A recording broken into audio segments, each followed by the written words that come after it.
મરદનો સૌથી powerful move કયો હોય ખબર છે? ગાયબ થઈ જવું. ના કોઈને કઈ કહેવાનું કે એની લાઈફમાં શું ચાલે છે, ના કોઈ મોટિવેશનલ સ્ટોરી, ના પોતાના કઈ હસલ માટેનું કહેવાનું, અને ના તો કોઈને પોતાના પ્રોગ્રેસનું અપડેટ દેવું. ચૂપચાપ સાયલેન્ટલી કામ કરવું અને એક દિવસે અચાનક બધા લોકોની સામે આવી જવું. પણ આ વખતે બોડી પેલા જેવી નથી, બેંક બેલેન્સ પણ પેલાની જેવું નથી.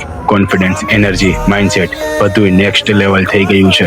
જ્યારે એ આ એનર્જી સાથે પાછો આવશે ત્યારે બધાય લોકો વિચારશે કે યાર આ માણસ આટલો ચેન્જ કેવી રીતના થઈ ગયો, અને એમની પાસે આનો કોઈ પણ જવાબ નહીં હોય. કેમ કે તમે તમારું પ્રોસેસ કોઈ દિવસ શો નહીં કર્યું હોય, પોતાનો સ્ટ્રગલ દેખાડ્યો જ નહીં હોય, બસ ખાલી રિઝલ્ટ્સ જ શો કર્યા છે. અને આ વસ્તુ એ લોકોને અંદરો અંદર બહુ જ ડિસ્ટર્બ કરશે. એ લોકો એ જ જાણવા માંગશે કે તમે એવો શું બદલાવ લાવ્યા તો તમારામાં આટલા ચેન્જીસ આવી ગયા, શું એ પ્રોસેસ હતી.